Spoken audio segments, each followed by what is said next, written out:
Well, in our Old Testament survey, we have so far connected the dots from Abraham to his sons Isaac and Ishmael to Isaac's twin sons, Esau and Jacob. And now, of course, of these, Abraham, Isaac, and Jacob are commonly referred to in the Bible and in Judeo-Christianity as the Patriarchs.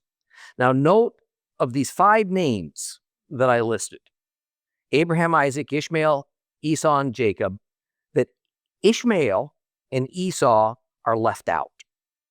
They are not considered patriarchs. The reason for this is simple. The term patriarchs, as used in the Holy Scriptures, speak of 2 things only: Hebrews and the specific God-chosen descendants of Abraham, through whom the covenant that the Lord made with Abraham would continue in perpetuity.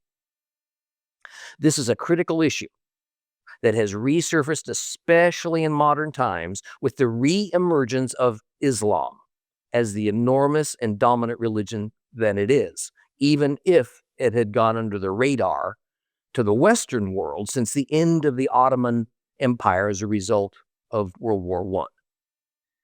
Now, Esau went on to become a founder of the tribes of Edom. And since they lived on the edge of the Arabian Peninsula, they have largely become assimilated into the Arab tribes. Ishmael is the founder of the Arab tribes.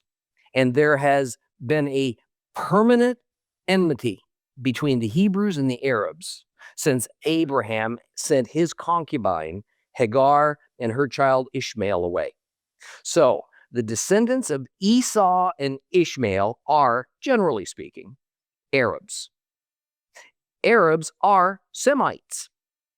They're descendants of Noah's son Shem, as are Hebrews. However, they're Gentiles. So, Arabs are Semites, but Gentiles. Hebrews are Semites, but they're also Hebrews. That's the split. Now, we read how in Genesis 17, the Lord instructed Abraham that even though Ishmael was indeed biologically and by custom Abraham's firstborn son, that the son born later to Abraham's legal wife Sarah, who was Isaac, was to be considered as Abraham's firstborn for both inheritance purposes and, more importantly, as the next Hebrew to carry on the line of the covenant promises. Though we didn't cover it last time, Abraham bore other children through other women as well. However, only those children born from Sarah were considered as Hebrews. All others were Gentiles. And the only child born to Sarah was Yitzhak.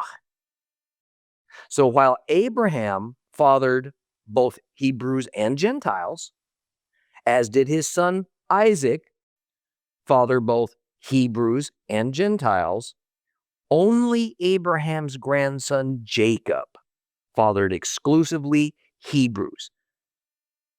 Jacob fathered no Gentiles. And as we discovered late in Jacob's life, the Lord assigned him a new name, Israel.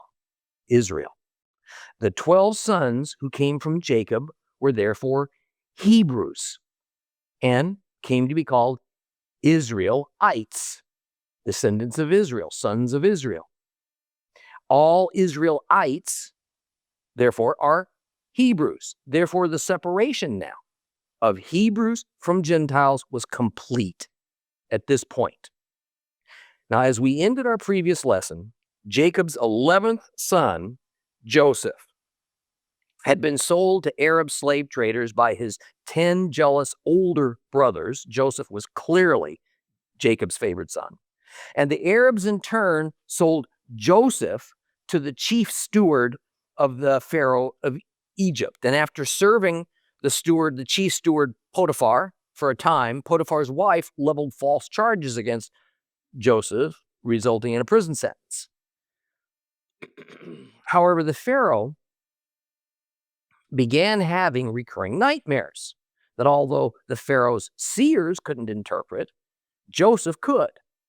And the nightmares turned out to be a vision of a time of plenty that would be immediately followed by a widespread, long-term famine. Joseph was put in charge as the vizier of Egypt to ready Egypt for what was coming, and he did so very successfully. As the famine took hold, back up in Canaan, where Joseph's father Jacob and all the Israelites lived, they were running out of food. Jacob sent his sons to Egypt to buy grain. There, they found Joseph.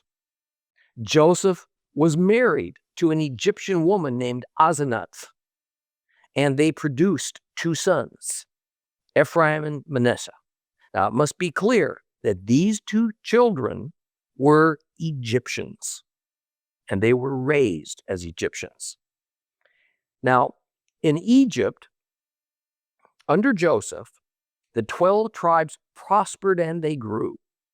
But Jacob was now a very old man. He knew he was nearing his death, so he calls for his son Joseph to come to him and to bring those 2 Egyptian-born sons with him.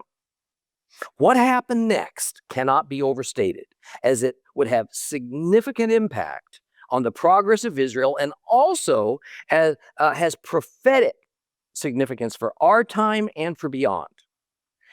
Jacob sought to bless these 2 sons of Joseph, but he did it in a radical way that caught his son Joseph completely off guard. The strange blessing is known as Jacob's cross-handed blessing.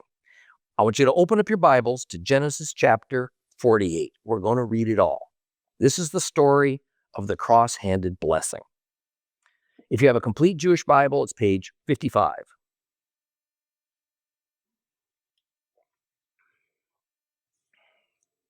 Genesis 48, starting at verse 1. A while later, someone told Joseph, that his father was ill. And he took with him his 2 sons, Manasseh and Ephraim. Jacob was told, "Here comes your son Joseph." Israel, Jacob, gathered his strength and sat up in bed. And Jacob said to Joseph, "El Shaddai appeared to me at Luz in the land of Canaan, and he blessed me, saying to me, I will make you fruitful and numerous. I'll make you a group of peoples. I will give this land to your descendants to possess forever. Now your 2 sons who were born to you in the land of Egypt before I came to you in Egypt are mine.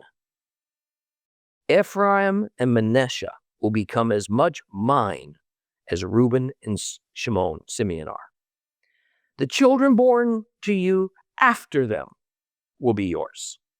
But for purposes of inheritance, they're to be counted along with their older brothers. Now as for me, when I came from Padan, Rachel died suddenly as we were traveling through the land of Canaan, while we were all still some distance from Ephrat. So I buried her there on the way to Ephrat, also known as Bethlehem. Then Israel noticed Joseph's sons and said, "Who are these?" Joseph answered his father, "These are my sons, whom God has given to me." Yaakov replied, "I want you to bring them here to me so that I can bless them." Now Israel's eyes were dim with age, so that he could not see. And Joseph brought his sons near to him, and he kissed them, he embraced them. And Israel said to Joseph, "I never expected to see you again, but God has allowed me to see your children too." Joseph brought them out from between his legs, and he prostrated himself on the ground. Then Joseph took them both, Ephraim in his right hand towards Israel's left, Manasseh in his left hand towards Israel's right, and he brought them near to him. But Israel put out his right hand, he laid on the head of the younger one, Ephraim. He put out his left hand on the head of Manasseh. He intentionally crossed his hands, even though Manasseh was the firstborn. Then he blessed Joseph. "The God in whose presence my fathers Abraham and Yitzhak lived, the God who has been my own shepherd all my life to this day, the angel who's rescued me from all harm. Bless these boys. May they remember who I am, what I stand for. Likewise, my fathers, Avraham and Yitzhak, who they were, what they stood for. May they grow into teeming multitudes on the earth. Now, when Joseph saw that his father was laying his right hand on Ephraim's head, it displeased him. So he lifted up his father's hand to remove it from Ephraim's head, to place it instead on Manasseh's head. And Joseph said to his father, "Don't do it that way, my father, for this one is the firstborn. Put your right hand on his head." But his father refused. He said, "I know that, my son. I know it. Oh, he too will become a people. He will be great. Nevertheless, his younger brother will be greater than he. His descendants will grow into many nations." And then he added this blessing on them. That day, Israel will speak of you in their own blessings by saying, "May God make you like Ephraim and Manasseh." Thus he put Ephraim ahead of Manasseh. Israel then said to Joseph, "You see, I'm dying, but God will be with you and will bring you back to the land of your ancestors. Moreover, I'm giving to you a Shechem, a city, more than to your brothers. I captured it from the Amorites with my sword and with my bow."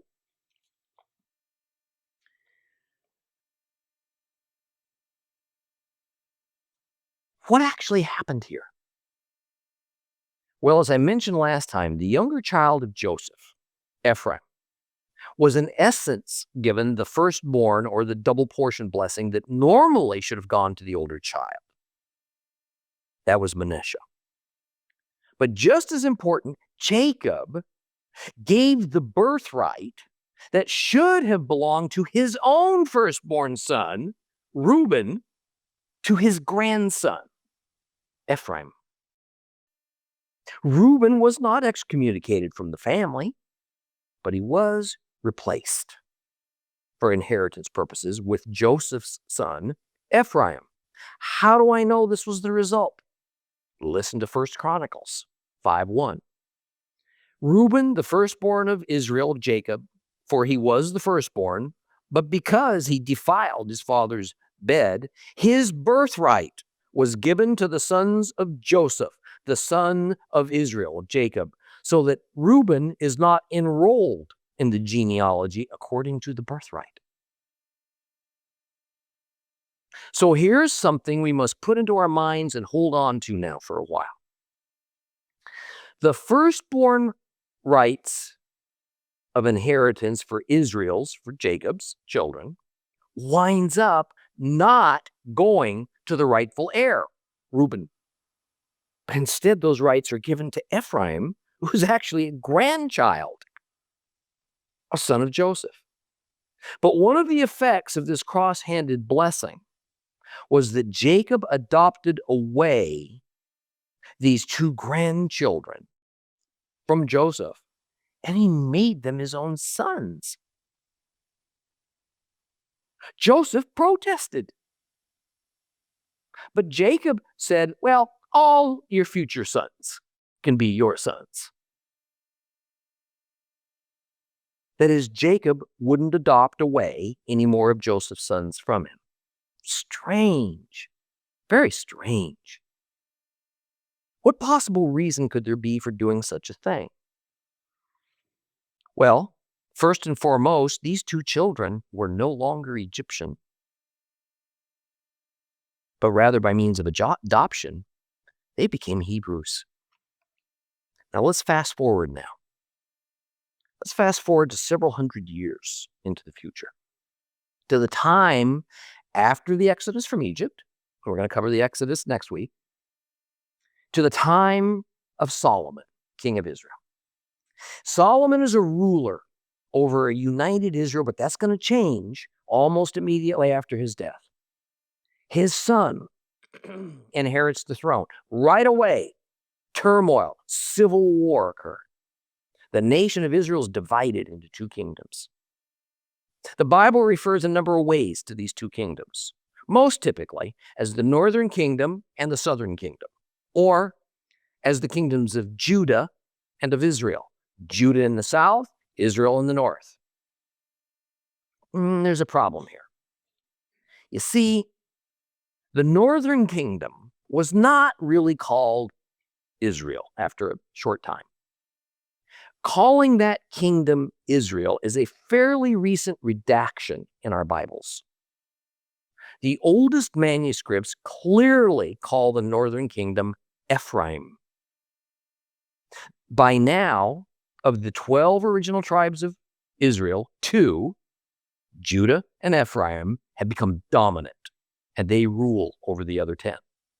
In biblical times, territories tended to be named after the dominant tribe that occupied that area. So the two kingdoms that resulted from the civil war of Israel were called by the names of the two tribes that controlled them. Judah controlled the south, Ephraim controlled the north. Fast forward again, this time about 200 more years. Judah has struggled to stay separate from its pagan neighbors, close to God. On the other hand, Ephraim has worked hard to associate itself with its neighbors' gods. Assyria is now a regional power, and it attacks Ephraim. It empties it of its people. The people of Ephraim are scattered all over the Assyrian Empire and absorbed into the myriad cultures of Asia, to the point that most of them lost their Hebrew identity. Ephraim, Israel, is no longer a people. Most of the people of Ephraim don't even know their heritage. Much of the 10 tribes that formed Ephraim had mixed its genes, its Hebrew genes, with the Gentile people of the world. From the Western perspective, Ephraim had become lost into the world of Gentiles. Now, please pay attention to this. From Genesis forward, Ephraim and Judah, at times called Israel and Judah, are referred to as the two houses of Israel. Together they make up the whole house of Israel. That is, these two halves, if you would, of Israel, together make up all of Israel. Now, with that as a background, we fast forward again. The prophet Ezekiel, writing about 130 years after Assyria conquered Ephraim and scattered all the people, writes about a prophetic future of the people of Ephraim, and he does this in Ezekiel 37. It is fascinating. And for believers of our time, it ought to be earth-shaking. If we understand what's being said, let's read that together. Ezekiel chapter 37. If you have a complete Jewish Bible, it is on page 691. Ezekiel chapter 37. Please follow along.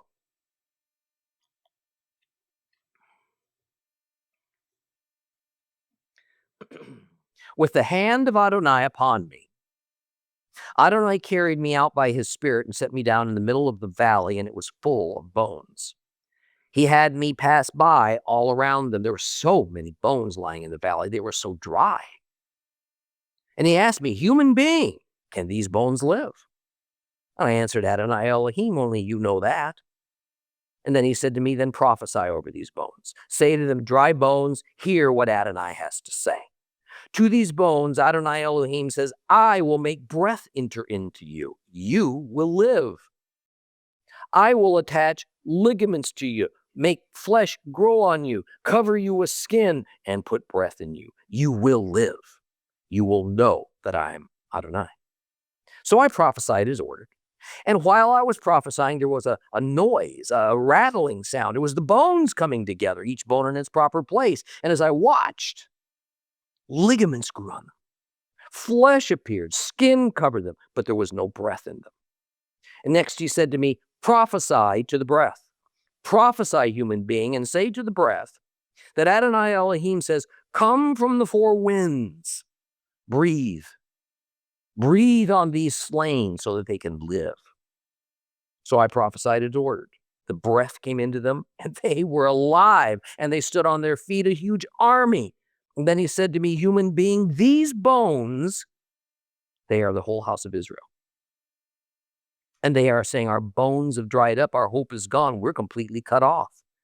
Therefore prophesy and say to them that Adonai Elohim says, my people, I will open up your graves and make you get out of your graves, and I will bring you into the land of Israel.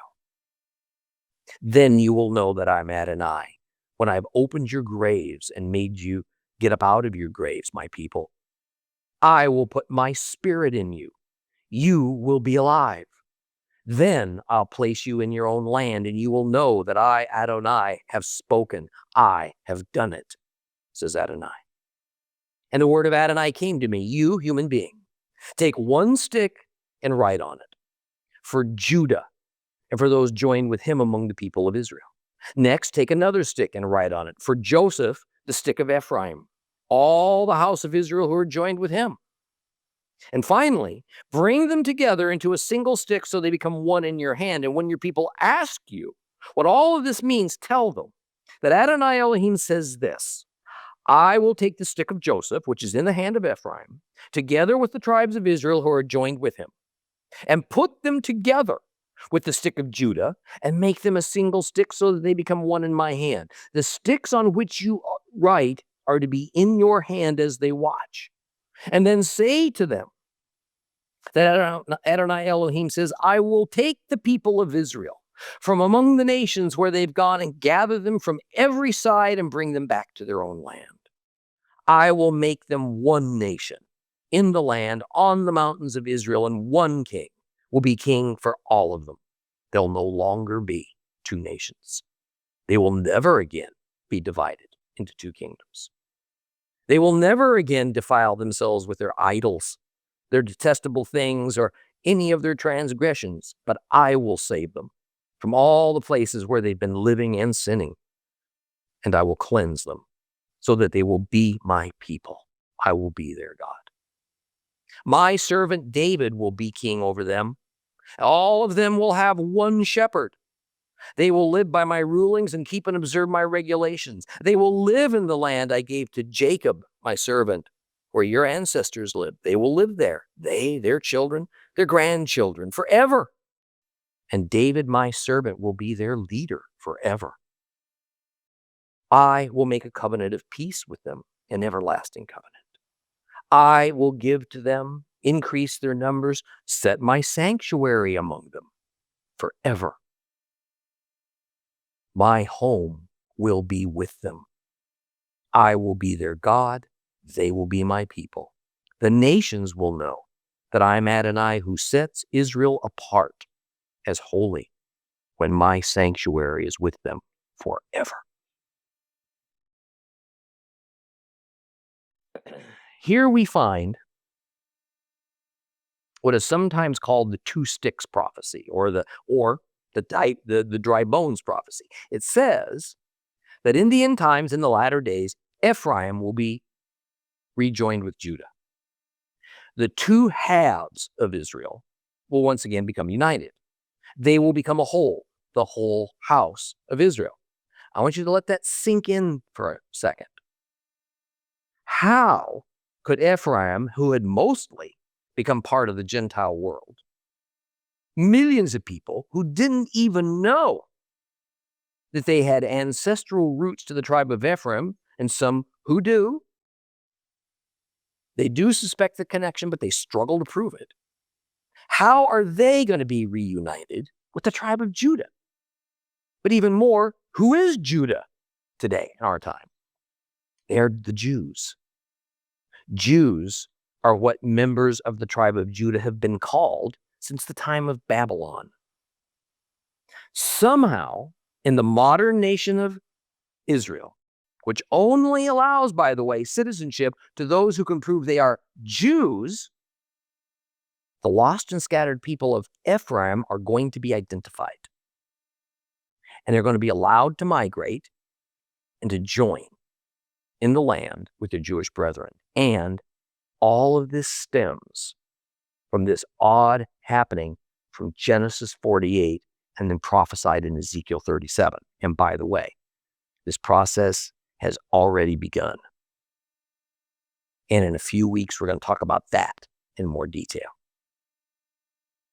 Well, let's return to our discussion now about the time of Joseph in Egypt. It's a little after 1800 BC. And the 12 tribes of Israel, all of them now in Egypt, are going to remain there for 4 centuries. At first as guests, then citizens, but then finally as slaves.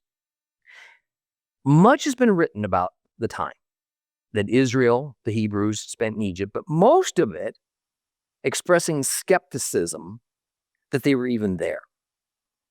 Interestingly, the problem is not that a large center of ancient Hebrew culture hasn't been found in Egypt. It has been.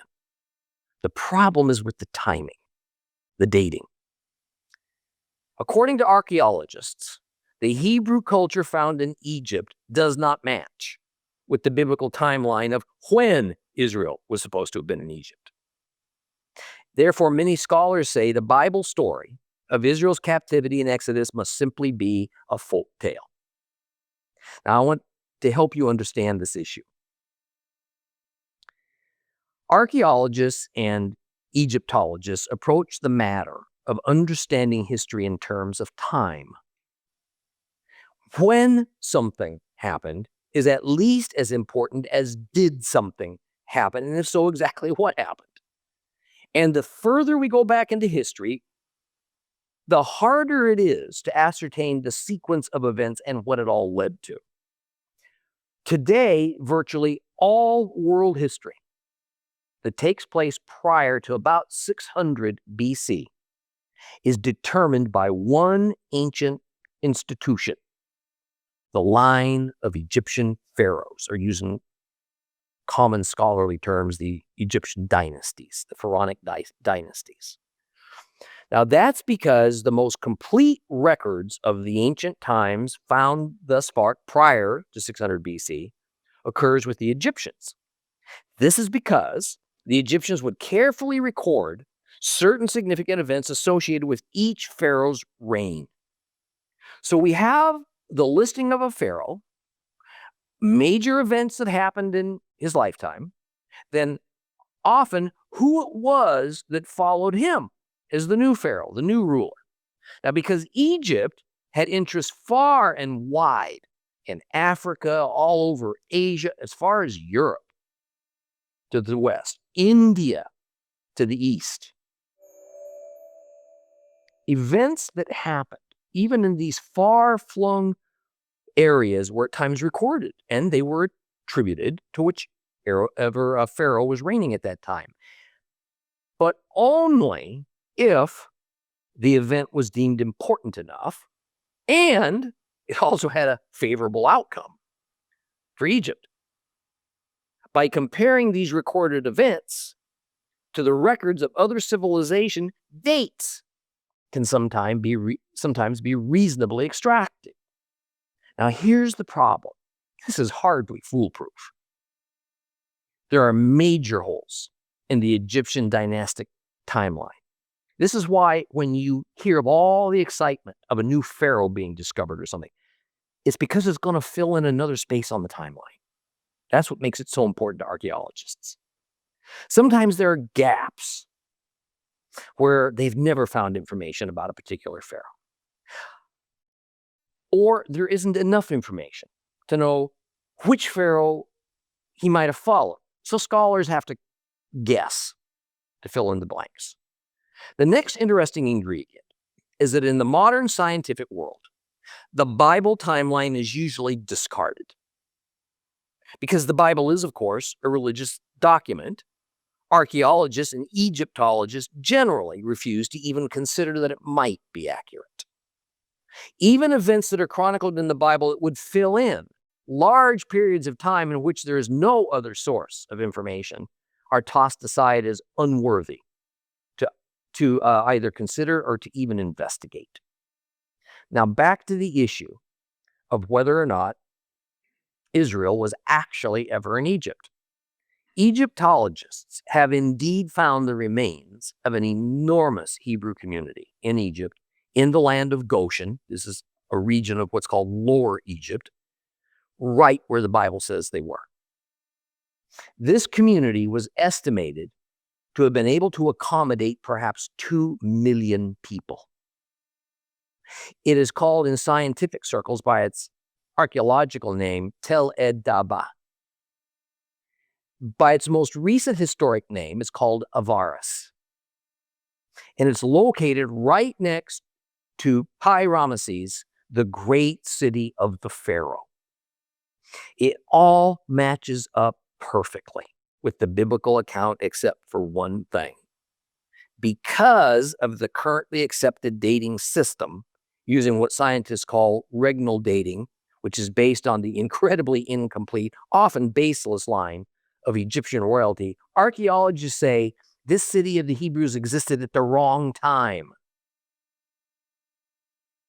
And since this isn't a class on scientific anthropology, let me summarize with this. An agnostic Egyptologist named Dr. David Rohl decided in the mid-1980s to take the unprecedented action of assuming only from a historical perspective, that perhaps the Bible was an accurate record. Imagine that. Through 10 years of active research and with the help of many of his non-Bible-believing colleagues, he integrated the Egyptian dating system with Bible chronology, and suddenly everything started lining up. He's now making great headway among the scientific community of revamping the entire archaeological dating system that hasn't changed in 150 years. And guess what? By using his new and revised system that's still not universally accepted by the academic community, the time that this huge population of Hebrews lived in Avaris, in the land of Goshen, in Egypt, perfectly matches with the biblical story of captivity, the Exodus, the conquest of the land of Canaan, and more. What a surprise. So understand, you should listen with much skepticism to A&E, the History Channel, Discovery, and others that most often attempt to refute the biblical accounts. Archaeologists have indeed found many, many biblical cities, but because the scientists want to stick to this outdated and largely discredited regnal dating system, they refuse to acknowledge these biblical archaeological finds. Not because they're not there, they are, but because they supposedly occur in the wrong time. Well, let's get back to our account of Israel and Egypt. The Bible is silent from the time of the death of Joseph, who died at the age of 110, until the birth of Moses. This is a period of about 300 years, long gap. Extra biblical sources indicate that for the first 150 to 200 years after their arrival in Egypt, the Israelites prospered and their numbers grew. They just exploded. The succession of Semite, not Egyptian, pharaohs is tolerant of these Israelites, likely due to their realization of the family attachments to these distant relatives. They also remember and they continue to honor the promises made by Pharaoh to Joseph, Joseph's decrees granting land and Israeli and citizenship to the Israelis, and Joseph's historical position as a sort of savior of Egypt, saving them from famine. But Egypt is now in turmoil. Joseph died about 1700 BC. Memories and promises can be very short-lived things. Egypt at this time was two nations, Upper Egypt and Lower Egypt. In addition, a few areas within the boundaries of the formerly unified nation were governed by warlords. tribal chieftains. It's helpful for us to know that the names Upper Egypt and Lower Egypt are exactly reversed according to our current traditions indicating direction. Upper Egypt is actually to the south. Lower Egypt, that's to the north. That's because the Upper Nile is to the south, and that's what it associates it with. Now, after years of failed attempts of dozens of factions that were seeking power, an army led by an Egyptian general from Thebes, which is modern-day Luxor, fabulous place to go to, by the way, amazing, finally overthrows the detested foreign pharaoh. It's now about 1600 BC, and this new pharaoh, who now is an Egyptian, he feels no obligation to Joseph's 200-year-old decree regarding the Israelites. The driving need for him is to reunite this fractured Egyptian society and to reestablish a strong central government. And to accomplish this, a common cause is needed. So changes are made overnight. The large Israelite population residing in Egypt is made the scapegoat for all this nation's problems. And they are suddenly regarded as a threat to the throne. Now, this scenario, with the Israelites later on being called Jews, being blamed for a nation's problems and persecuted for it, is going to repeat itself time and again in the future. Within a few years, private ownership of property, which helped the Israelites achieve prosperity in Egypt in previous years, was outlawed. The new pharaoh, an Egyptian, decreed the temples to the gods. Net would now own 20% of the land, with the remainder of the land of Egypt belonging to the pharaoh alone. Peasants had no choice but to work the land as little more than serfs. Most Israelites had been reduced to peasants. Egypt, propelled by this horrific memory of foreign control and shameful subjugation, protected now their borders at all costs. But they also directed their hatred and their insecurity inward to the foreigners, the Israelites, whose population had exploded into menacing proportions. Egypt rebuilt her armies, meant not only to defend, but to conquer, with national Egyptians. The Israelites formed the foundation of the servant class workforce. They would be used for Egypt's ambitious building projects. Egypt's loyal nationalist army, together with the forced labor of the Israelites, allowed Egypt a return to glory. And once again, they became a player on the world stage. Well, the Israelites paid a very high price for their master's imperialistic designs. Their lives were miserable, without hope. Anti-Semitism was at a fever pitch in Egypt. Even with these impossible conditions that the Israelites suffered under, their numbers just continued to increase. This alarmed the populace and the pharaoh. The pharaoh, in an ancient method of birth control, ordered that all male Israelite children were to be killed immediately upon birth to stem the tide. Well, it's now about 1400 BC, some 600 years after Abraham lived in Ur. In Egypt, a baby boy is born to a Levite family, the family of Amram and Yehochebed. And Levites, as you recall, are one of the 12 tribes of Israel. They hide this child. Knowing that the Egyptian guard is soon going to discover their secret, they embark on a desperate plan by putting this baby's fate entirely into God's hands. An Egyptian princess finds this Levite infant floating in a waterproofed basket in the Nile, and she rescues that child from sure death, probably at the mouth of a hungry Nile crocodile. The princess makes him her own. She names him Mose. Mose. We call him Moses. Mose is an Egyptian name. It's not a Hebrew name. It means born of. Moshe, his Hebrew name, means to draw out. He was drawn out of the waters of the Nile. Now, Moses was raised in the palace of the Pharaoh. He received nothing but the best. He learned math, writing. He was taught fighting skills, accounting, and of course, court etiquette. He would have been given authority over others, put all of these skills to use by his 13th birthday. Most people of his time had an average lifespan of 25 to 30 years. So maturing, assuming useful duties occurred pretty early by our standards. Yet all evidence is that the Israelites, for some reason, had considerably longer lifespans.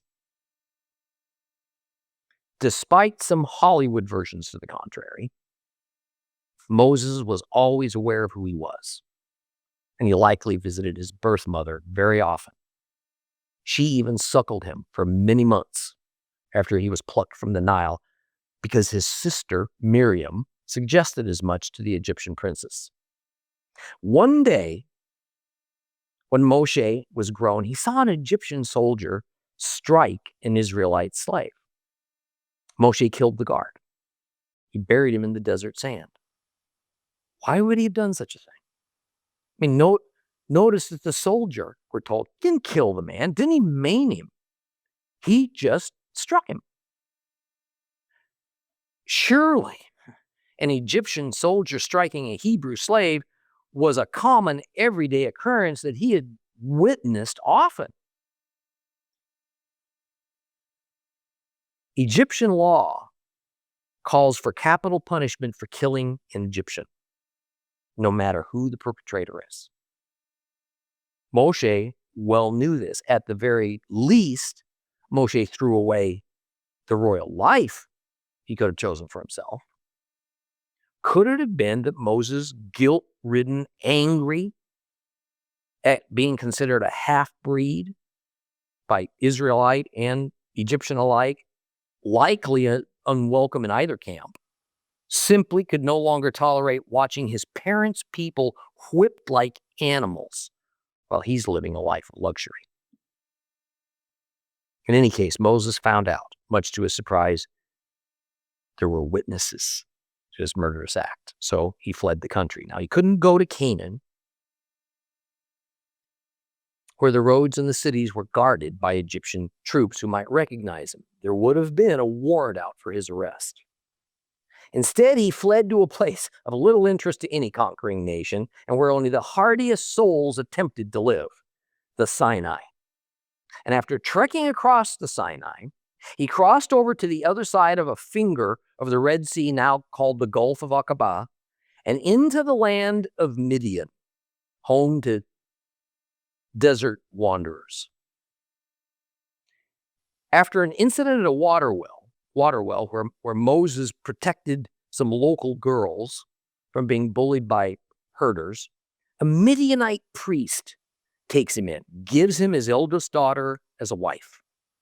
Moshe becomes a shepherd of flocks in a barren, primitive land, and he spends the next several years contemplating this impulsive act that brought him here, fighting loneliness, trying to forget this privileged life he once lived in the Pharaoh's palace, and then learning to adapt to his new reality. He was seeking answers. Why are things as they are? If all the gods of Egypt are false, as his father-in-law Jethro keeps telling him, well, then who is God? Such things can make a man very humble, make him very moldable. About 40 years pass. Moses is now 80 years old. He sees a flickering light off in the distance, an uncommon occurrence out in the desert wilderness. And he goes to investigate it.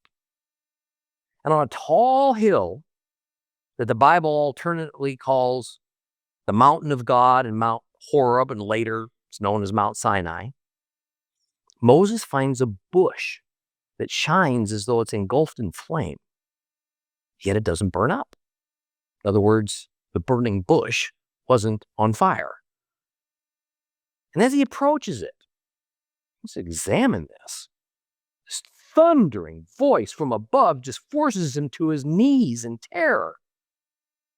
The God that he's been seeking, well, he reveals himself. He reveals himself to Moses. He tells him, I'm going to send you to the Pharaoh and you will free my people. That is not what Moses had in mind for his life. And he tells God that. And God in his mercy makes him some promises. And Moses responds skeptically. And God produces proofs. And Moses asks God to please be excused from this task and offers some lame excuse about a speech impediment. God gets a little angry. Moses accepts his assignment. Sounds like us a little bit, doesn't it? It's of interest to note that modern Christians speculate that the speech problem Moses offered as an excuse for not wanting the job as a liberator of God's people was a lisp, maybe stuttering. Jewish tradition is that the speech problem had nothing to do with dysfunction. Rather, they believe that after all these years being raised by Egyptians, then more than 40 additional years in Midian, where the language would not have been Hebrew, Moses simply had an extraordinarily poor grasp of the Hebrew language. Now, Moses informs his Midianite family of his supernatural experience. And he takes his wife and his children, and they strike out for Egypt. Now, I suspect somewhere along the line, he decided that what lies ahead is just too risky for his family, so he sends them back. Because sometime later, while leading the now freed Israelite nation through the desert wilderness, the book of Exodus tells us about a reunion between Moses and his family. So they weren't with him. Moses' older brother, Aaron, who will soon become the first high priest of Israel, he greets Moses upon his arrival back in Egypt. Aaron has also been visited by God. He's been told of the plan. So Aaron convinced the tribal leaders in advance of Moses' arrival that Moses had been sent from God to free them, to deliver them. And Moses and Aaron take God's message to free his people to the Pharaoh, who promptly rewards their efforts by increasing the Israelites' already deadly workload. The tribal elders, the people, are not thrilled with this turn of events, and they blame Moses. And Moses confronts God about it. Well, God at this point says some things that might be easily overlooked in the oft-told story of Moshe and Pharaoh. But what God says is truly momentous. In paraphrase, God says this to him. He says, I appeared to Abraham, Isaac, and Yaakov, Abraham, Isaac, and Jacob, but I did not make myself known by my name. That is, up to now, with Moses, in history, God had never revealed his formal name to humankind. So, people called him by a number of titles. His name, however, says God, is Yud-He-Vav-He, Yahweh, perhaps Yehovah. Say to the Israelite people, I am Yahweh. I will free you from the burdens of the Egyptians. I will take you to be my people. I will be your God. Here is a new beginning. A beginning with a promise from God to Moses and the Israelites, a people God is calling out to be his own. A personal God who wants to be known by his name. A God who detests Egypt. A God who loves his people, and he's going to fight for them. This is the start, right here, of Israel's history as a nation. Moses visits Pharaoh again. He insists that the Israelites are to be freed. Pharaoh declines. Moses warns Pharaoh. Pharaoh's not used to being threatened. Pharaoh bristles with anger. He refuses to let the Israelites go. Pharaoh's refusal can be well understood when one considers that to allow the Israelites to leave would be tantamount to destroying the entire working class of Egypt. The Israelites represented not only the unskilled labor, but also the best craftsmen. Imagine what would happen in the United States if all of our carpenters, plumbers, electricians, cement layers, steel workers, roofers, painters, laborers of every kind just suddenly disappeared. This is exactly what was being proposed to Pharaoh by Moses. You can understand why that didn't settle too well. So to attain the release of his people, something drastic was going to be needed. YHWH attacks the Egyptians through their supposed gods. The Nile turns to blood. Frogs inundate the land. Boils inflict the people. Locusts attack their crops. Finally, God lets the Egyptian people and their Pharaoh feel this devastation that the Israelites felt at the time of Moses' birth. All of their firstborn die. And interestingly, this deadly curse applied to all Egyptian-owned livestock as well. We'll continue next time as Israel readies itself to leave Egypt to chart a new but unknown course. For more teachings of real Bible study and to rediscover God's Word with Tom Bradford, visit Torah Class today on the web, streaming TV, or download the Torah Class mobile app.